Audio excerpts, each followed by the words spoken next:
My name is Faye and I am from the United Kingdom. I'm 39 years of age and I was diagnosed with a very rare form of appendix tumour called pseudomyxoma peritonei. Before diagnosis, I always loved to be active, travelling, going out with my dog and my partner, and just enjoying life. So it's around a 2 to 3 in a million per year diagnosis. Which is obviously extremely rare. It behaves in a very strange way where, I mean, I had it for 5 years and I didn't know it was there. It's not your normal cancer where you'll get the nausea, you'll get the sickness, you'll feel that, hold on, I'm not well here. It wasn't like that for me. I just went in for an ovarian cyst, which had grown to 17 centimeters on my ovary. And then I came home with the cancer diagnosis. It was totally unexpected. It was a shock. I mean, before surgery, I had elevated CA125 levels and tumor markers, but the cyst can cause the CA125 to be elevated. So there was no suspicion of anything cancer related before I went in for the cyst. Even on the morning of the operation, she actually said to me, I think possibly you've got a bit of endometriosis. So if that's in there, I'll scrape all that. We'll get all that out while we're in there. The only thing that my CT scan ever showed was inflammation of my appendix.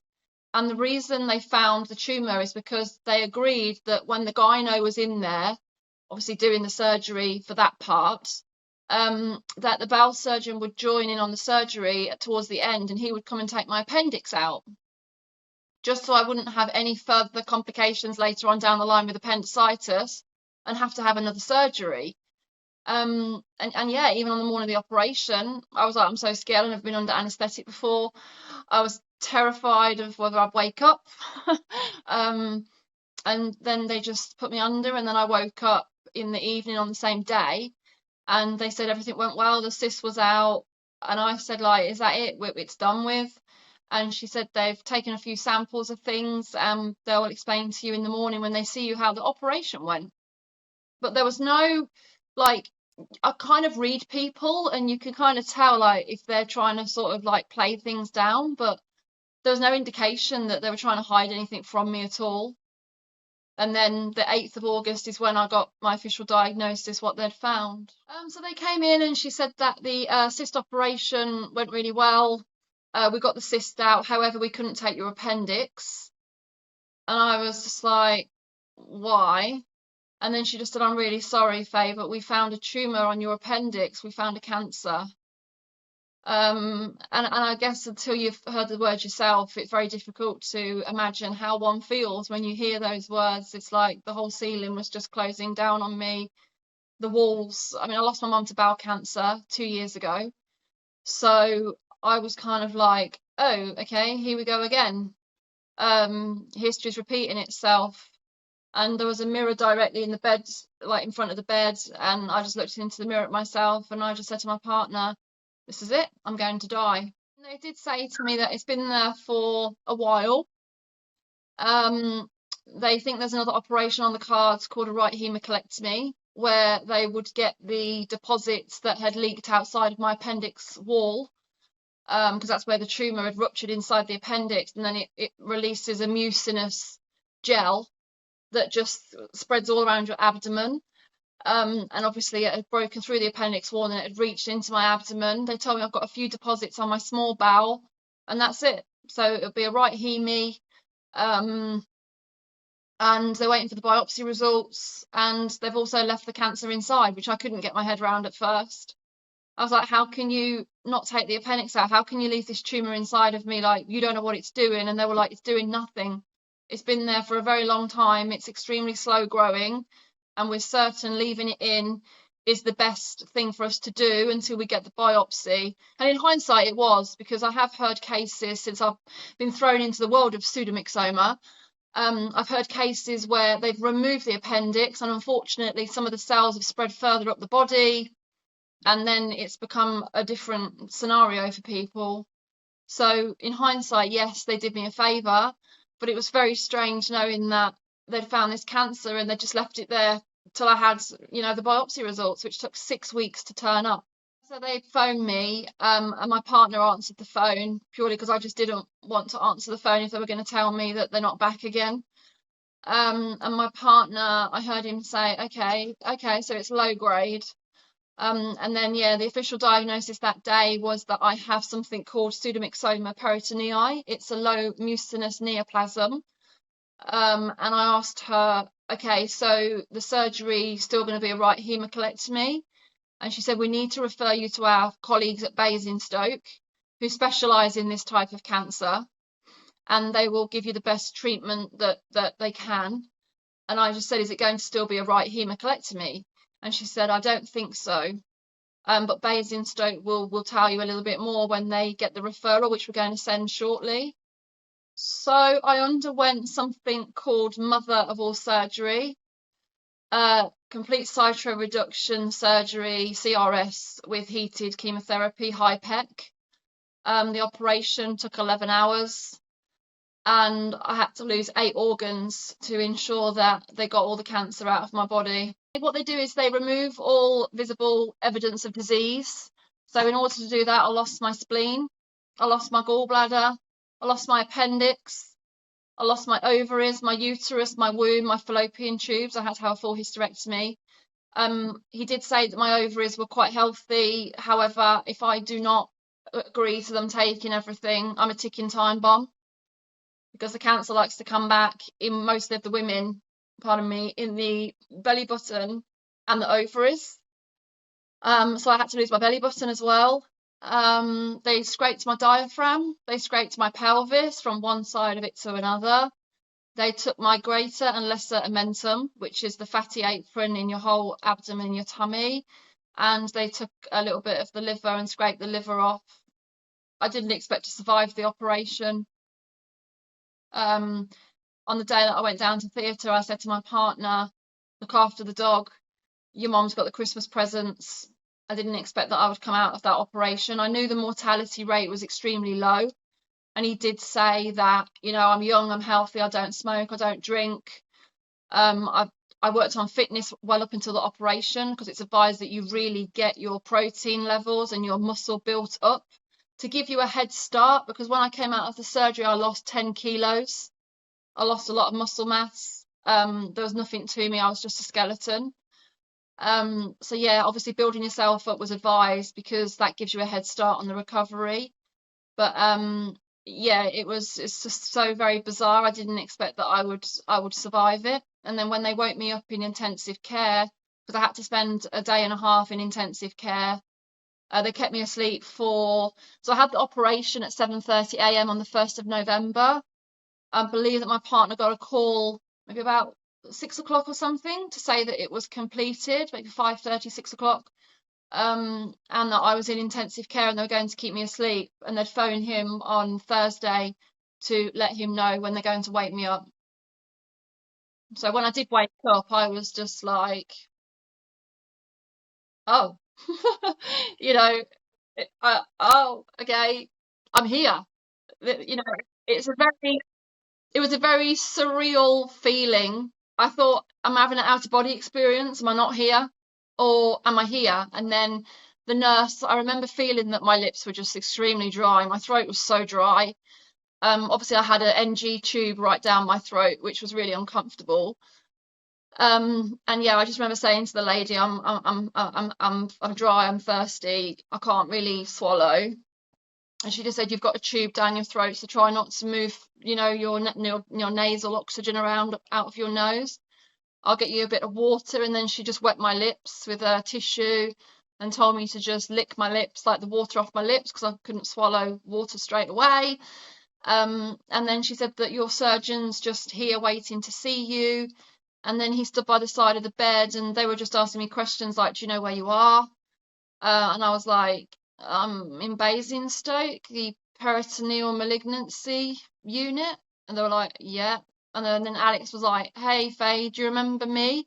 And I looked up and I was just like, Alex. Like, I had to feel his arm just to make sure, like, you're actually are here, I'm here.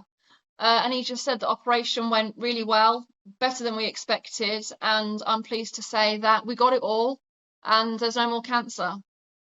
And at that point, I was just like, you got it all. It's all gone. Like the whole nightmare was just over.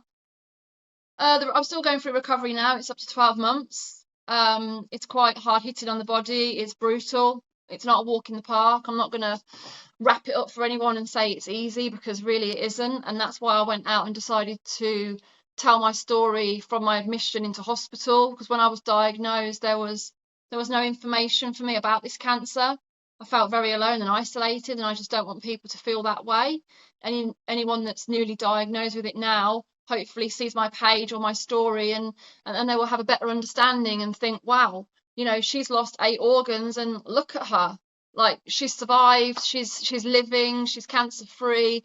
I can do this as well. So it's just about giving someone hope, because I think anyone with a cancer diagnosis, that's all you live on now, is hope. You know, that you hope it doesn't come back, you hope it, you know, you hope that you get to see your retirement age, you hope that your life is, you go forward with your life now without any cancer, and you hope that every yearly scan is clear. And that's the world that you go in after you've had cancer. You just hope the best, really. So I went to the ward for the recovery, and yeah, I was on morphine. I had like a PCA where I'd administer my own morphine. Just press this button, it would refresh every 12 minutes. I had an epidural in my lower back. I had bowel stents. I had massaging boots for, obviously, for DVT, blood clots on my legs, which were very noisy and annoying, but therapeutic at the same time to get me to sleep in the evening. But I think for the first few days, it's quite a blur. I remember being told that I could have some jelly and soup on day 4. They came around with the lunch trolley and they were like, want to order you a lunch? And I was like, what, me? No, I can't eat. And they were like, no, you can. You can have soup and jelly now because you've opened your bowels. And I was like, oh, okay, yeah, I'll have soup and a jelly. So it's actually felt good to pick up a spoon and feed myself, because I had this bloody NG tube up my nose, which was so uncomfortable. I think for me that's the worst part. And the chest drains, I had 6 chest drains. I had 2 here, 2 in my waist and 2 at my pelvis. So they were quite brutal when they pulled them out. A lot of people say like, oh, it doesn't hurt that much. No, they really do. And I just had so many wires and lines, and it was just very surreal. And even more so that I was now there without any cancer, because I was on the ward where other women sadly have gone in for the same procedure, and there's 20% of cancer that's embedded deeper into organs that are too vital they can't touch. Day 6, they took my epidural out of my back, and I called it my trunk. So I had the trunk out. And then I was like, oh my God. And they showered me and plaited my hair for me, because obviously I didn't have much energy to even lift my arm to clean my teeth. And then I felt like, wow, like I feel a different person. Like all this stuff's gone. But boy, that evening did I get the mother of all gas pain. As soon as they had the epidural out, I felt everything. I had 14 hours of trapped gas that I was literally begging them to give me more peppermint tea or more peppermint water or painkillers, and they were like, we can't give you painkillers, it won't make a difference, you need to try and pass it naturally. And that was quite an ordeal, trying to get the gas out that built up in my tummy. It was really, really painful. So recovery it's been very up and down. It's not linear. I started to get on the exercise bike gradually, as advised by the physio. I did 5 minutes, increasing it to 7 minutes, 10 minutes, and I have actually gone to 40 minutes now. I'm 7 months post-op shortly. On the 1st of June, I will be 7 months post-op. I think I started to feel better, more myself, probably around the 3-month mark. So the surgeon did say to me, like, for some reason, we don't know why, but it seems to be between the 8 and 12-week mark that patients suddenly say that they feel that they're more on the up than before. I still struggle, you know, I still get a bit of fatigue if I overdo things. Driving my car is a little bit uncomfortable if I drive long distances. I haven't been able to stand and do any washing up or cooking as of yet, because I still get a bit of discomfort around the tummy where my scar is. But yeah, I'm getting there. I mean, I've been out with my dog, which was really nice because I didn't think I'd ever be able to walk him again. And it's just about trying to get back to things that you used to love before, thinking that you can never get them things back, but you are. I went back to work. I'm on a phased return. I work at the airport, so it's quite physical and busy. So yeah, it's just the new normal. They call this the new normal. And it's just about getting to know your body again. Thankfully, I haven't had any problem with food. I know a lot of patients have had issues. They can't have onions, they can't have steak, they can't have certain foods. But me, thankfully, I haven't suffered too badly with food. When I came out of hospital, it was jelly, ice cream, soup, just liquid, a very low residue diet. So my bowel could just fully recover, and just heal. But internally, I'm still healing to this day. Yeah, I think with my mum dying from bowel cancer, I always had the fear of cancer. Like, I'm a mum's daughter. It's genetic, it's hereditary in some certain cancers. But I never imagined that I would have it this soon. So yeah, my perspective on life's just changed massively. I've got no time for people's drama. I've got no time to argue. I just want peace and to just live life. And I appreciate waking up every day, getting to see flowers or the sky, and it's just little minute little details now that you really do notice. Whereas before you could be like, oh, it's just a tree. Yeah, it looks pretty. But now it's like, wow, look at that tree. You just take in a lot more, when you've had to fight for your life, which is what I've had to do. So with me, it's not ringing a bell. I've got 20 years of scans. I'll have annually for the first 6 years. And then obviously at the 20-year mark, I'll skip a year at 6 years and go to 8 years, and then it's 10. And then I believe it's 14, and then 16, and then 20, I think, is when I'm officially cancer free. So for now, I just get called Ned, no evidence of disease, because they said that they'll never tell you that you're cancer free, because you are, but you're not out of the woods just yet. So yeah, I think also a lot to remember is a lot of people say to me, you didn't lose your hair. I had heated chemotherapy directly into my tummy, which was 110 Fahrenheit of chemo blasted into my tummy while I was asleep on the table. So they pop it in there. Basically, you're like a stew on the hob. That's the only way you can sort of describe it. You're a slow cooker. They're just stirring around every 15 minutes, and it's just a chemotherapy wash to kill out any cells that may be hiding away that they can't see with the human eye.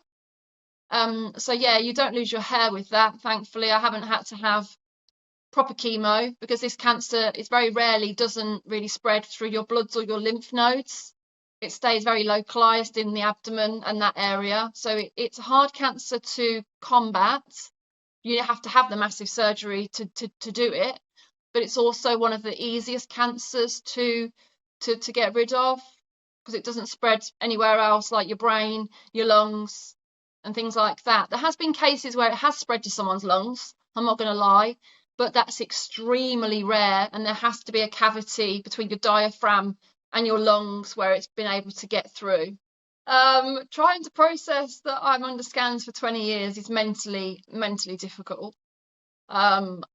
It's like you said, with normal cancers, it's 5 years and you're in remission for 5 years and that's it.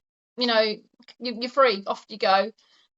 So yeah, to have 20 years hanging over my head is very difficult to process and get my head around. However, on the flip side, a lot of people say at least you're being under surveillance for 20 years. A lot of us get 5 years and then no more, and then we sit wondering like, oh, okay, I'm on my own now. This is 5 years. Am I okay? But yeah, I mean, being so young, like age 39, I won't be declared cancer free till I'm 59. So that for me is a lot to try and process mentally. Yeah. I think what's kept me really focused and busy is the awareness. I mean, I never expected to be global. In my wildest dreams, the press approached me here when I was diagnosed because I've got a modelling background. I had quite a following on Instagram anyway, which is why I've decided to spin that now. Don't be the model version of me anymore. I want to go out and spread awareness and use my platform that way. And when they approached me is when I was diagnosed, and I just said to them, look, there's not really any story. You know, what you're going to say, okay, I've had a cyst, it's large, they found cancer, I'm having a surgery, and then what? So I said, if you want to wait, I'm happy to, you know, tell a story to raise some awareness. Of course I am, because what I want to do now, but you're going to have to wait until I've got something to tell, because undergoing the mother of all surgery, you want to show people that it's possible, that you can survive it and you can come out of it. So yeah, they waited for me, and December my story dropped with one of the newspapers here as an exclusive. So my message to people that are watching this is, yes, it's scary, yes, it's overwhelming, and it is fearful, but you know, you're not alone in those feelings. I think anyone that has been down this road, all your feelings are valid through the whole of your journey. You know, it's how you feel about it. So don't let anyone tell you any different. If you need to cry, cry. If you need to scream, scream. But just have the faith. Our bodies are stronger than we realise. And I've learned that going through this major surgery, that my body's done amazing work and still is doing amazing work to get me where I need to be. So never give up.